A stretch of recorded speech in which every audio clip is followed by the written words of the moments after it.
So again, welcome to our webinar. And what we will cover today, it's going to be a short one. We want to be dedicated to these specific cases, topics. So we will just briefly introduce you who we are, a very short info about where we stand regarding the grants management tool we have. Then the next steps, I think that's the most important thing for you at the moment. It might be a little bit foggy, but we are here to solve any questions.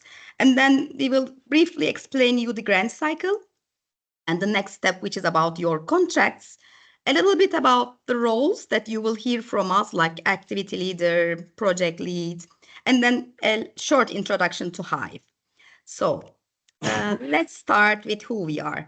You are already familiar with EIT Food, so I won't read the long sentences here. But you know, we are here for a sustainable, healthy, and trusted food system. And we are Europe's leading food initiative. So we really hope you are already familiar or you will get more familiar as the time passes while you are working on your projects.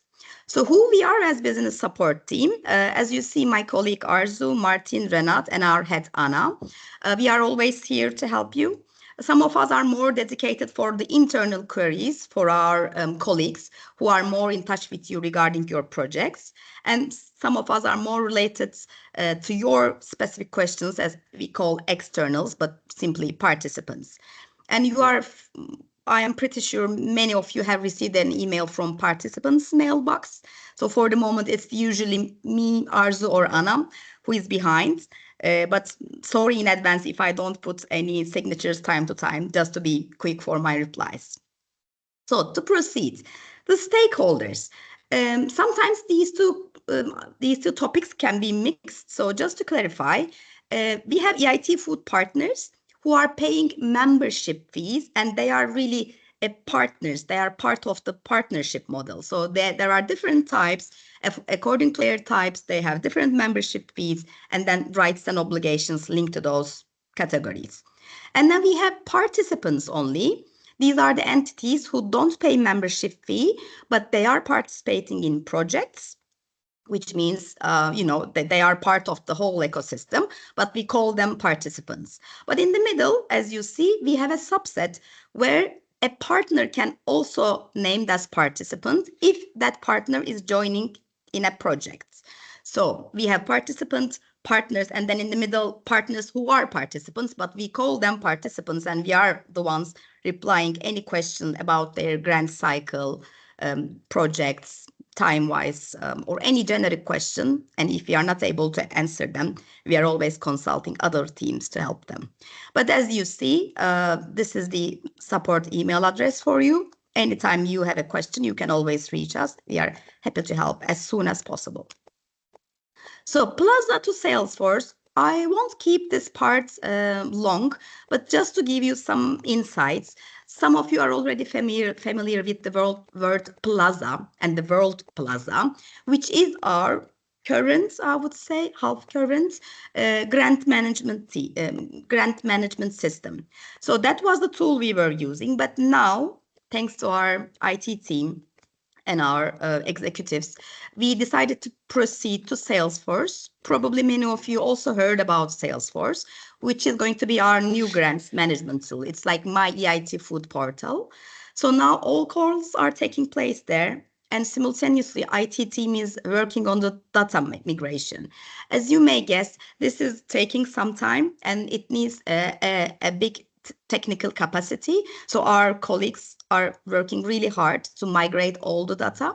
Everything is of course going on track, but sometimes we may miss some contact details, for instance, and that's why probably this is the reason we contacted you, or we may contact you in the future to fill some of the missing contact details, as these are really important and they are normally mandatory, but for a technical bug, it might be missed while you are applying for your project. So that's why we may reach you about these contact details. If we don't reach you, don't worry. It means everything is in the system already. So what does in a nutshell, what does Salesforce will allow us? It will centralize the data and streamline the processes. So this is going to be great for you, our participants, and for us in the whole operation team and EIT Food. So it will be a customizable. We can extract our reports easily as a group of people. So there's going to be additional operational efficiency, and then the automation in reporting and processes. So everything is for our benefits, for the whole ecosystem, for us, for you.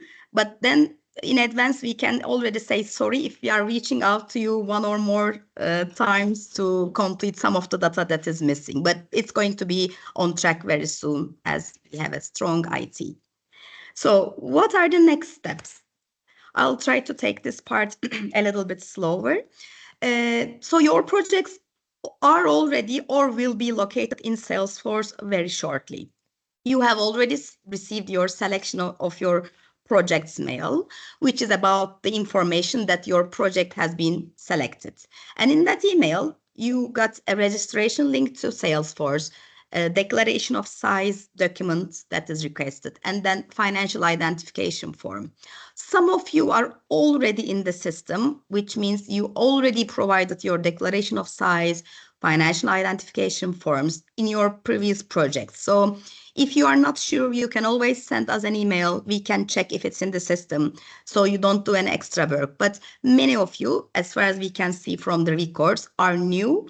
So we need these information. What they will be used for, declaration of size and financial identification form are really needed for your payments. So when the time comes for finance to work on your pre-financing and rest of the year payments, they need to check your size.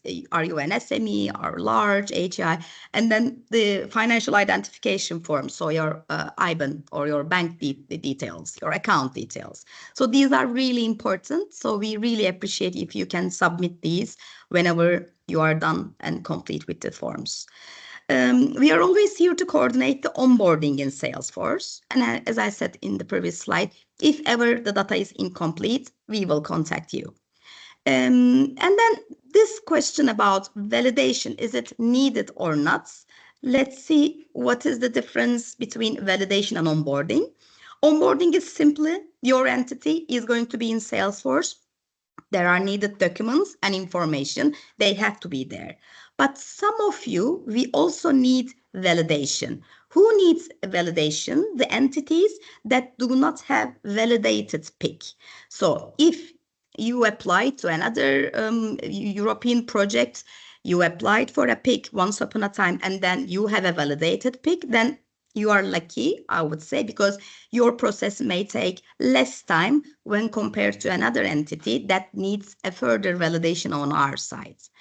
If you are an entity that has no validated PIC, which means you only have a declared PIC, then EIT Community Onboarding Service will contact you and they will start the validation process, which may take up to 3 to 4 weeks. And this time depends on the responsiveness or the speed of your responses, plus, of course, the work that has to be done by the colleagues at EIT Community Onboarding Service. So to wrap up, if you have a validated PIC already by REA, you won't be contacted by anyone regarding your validation. Of course, your onboarding will continue simultaneously, but you don't need to do anything or submit anything regarding validation. If you only have a declared PIC, so once upon a time you joined a project, but you didn't have a validated PIC, that's also fine, but then you will be contacted for the validation purposes.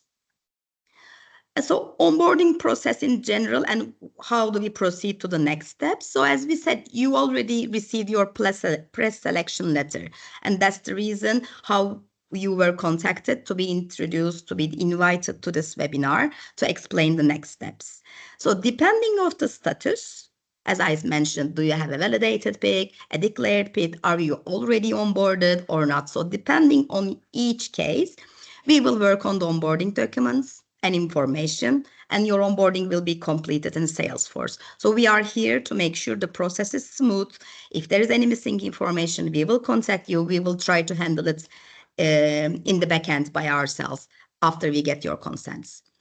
If a participant in the consortium needs a validated PIC, like I explained in the previous slide, then that participant, that entity will be contacted by the community onboarding services, and their validation process will take place simultaneously with their onboarding.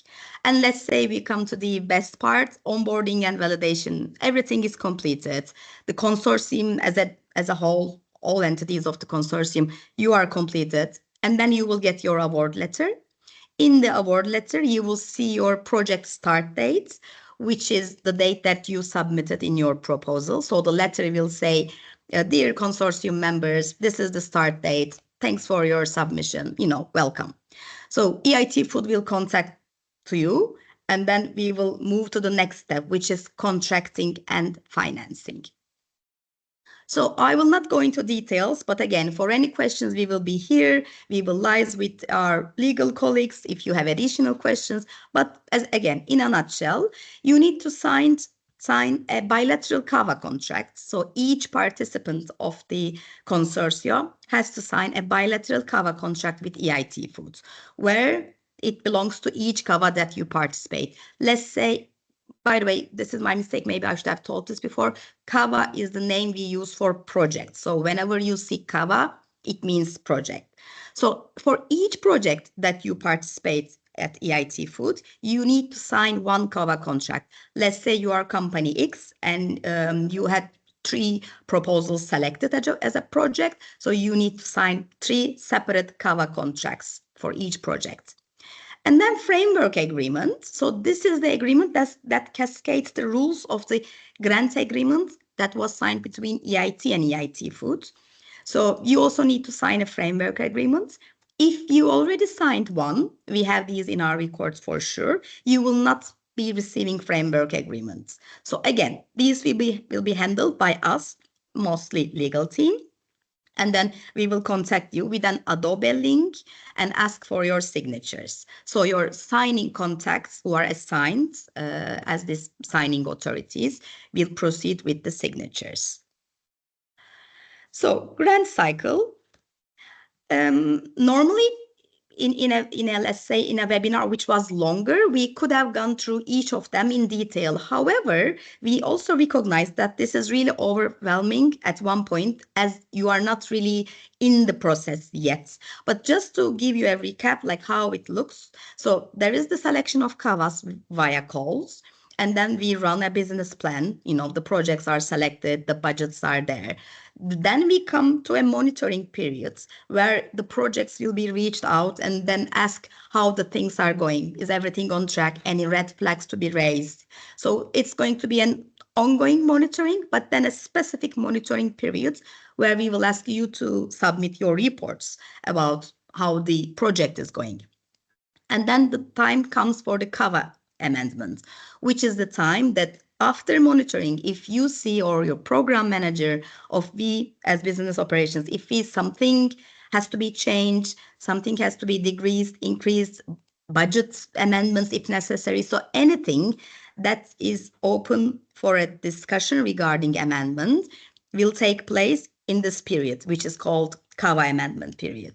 So the next one is going to be in mid-April, beginning of May, but we will for sure inform you in advance. So we will see if your projects are okay to be amended, if anything is needed, we will see. So we will keep you updated all the time about the new grant cycle periods, which is coming next.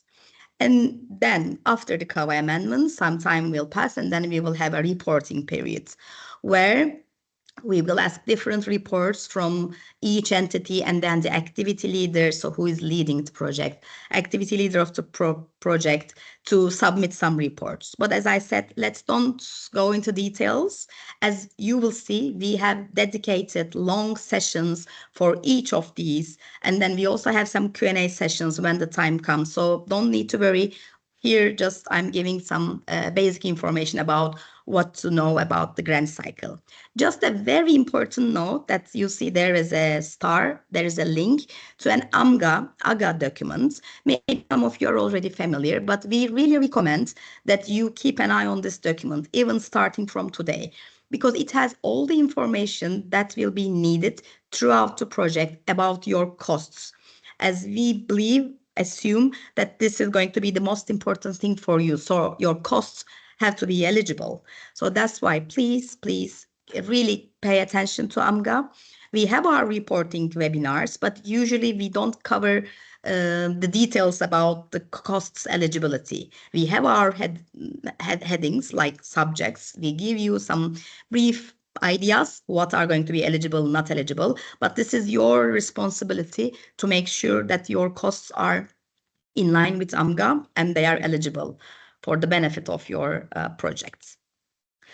So this is a long slide, but I will just summarize you, but I will share this presentation with you for future purposes. So in each project, you have your consortium, you have your entities who are consortium members, and among these entities, there is one entity which is the leading consortium member, and there is an activity leader from that leading entity who is responsible from the project in general.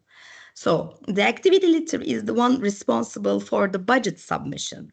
He or she is the one that is like liaison with EIT food for monitoring purposes, for like submission of budget changes, KPI discussions. So anything related to your project has to be checked by activity leader. And then activity leader is the one who needs to raise a red flag or a question or a new topic to be discussed. So activity leader is the important person in terms of the responsibility in the project. And there are also task leaders, contributors, who are responsible for participants' contribution to a project KAVA led by the activity leader. And what are the roles on our side? So each of the projects will have one functional program manager. So this person is your first point of contact for project implementation. So for instance, we are always here for any questions about operations or grant cycle. However, we will not be able to reply your questions about your KPI or the details about your projects. If it's about a marine project, we won't be able to answer your questions, but your functional program manager is going to be there to support you. We are still working with the areas to determine the program managers. Some of the projects already know who they are, some of them not, but we will reach out to you and inform you about your program managers as soon as we have the information from the areas. So it is still ongoing, but we are getting closer to have the list who owns which project. And last point is about Food Hive and participants group. I already shared your contact details with my communications colleague who has already or will be sending a link to you, which is about the Hive registration. So Hive is our platform. That's an online platform, which simply brings together all the members of EIT food community. Especially the participants Hive group is dedicated to participants, where you will be able to add any questions, follow any news that we post there.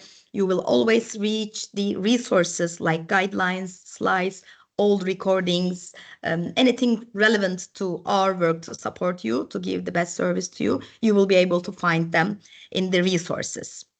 So we really recommend you to register yourself. You can always ask us if there are other colleagues who didn't receive the link. They can always be registered, and we are here to help. And last thing, the resources, as I said, they will be available on Hive all the time. Usually in a day after the webinar, we are able to upload them because sometimes they need some fine tune. But if you need to watch, don't need the presentation, but just watch one part of these webinars, you can always go to participants' YouTube channel. So that's also an active, up-to-date one. We always upload our webinars records there for you to have a brief reminder if needed. So the last slide, as you already got familiar, this is our mailbox, participants@eitfood.eu. We are always there to reply you. Usually we do our best, and within 24 hours, if not 48 hours, we try to reply you, depending on the periods. As you may guess, some periods are really, really hectic and busy, like this moment, because it's like new onboardings are on the way, and then reporting period is for some old projects. So it is a busy period, but we are always there to reply you. Just one favor that I may ask from you, please always add your Kava code and your participant ID while asking a question. This may raise a question in your head, like, what is my participant ID? If you are not contacted yet, this is because we are working on it. Once your onboardings are finalized, we will send you another email, like more details. Who is your program manager? What is your participant's ID, your Kava code, your Kava name? Pretty much all details will be in those emails, but we are still trying to finalize the necessary information that has to be in Salesforce, which will help us to kick off or complete the onboarding and validation of your entities.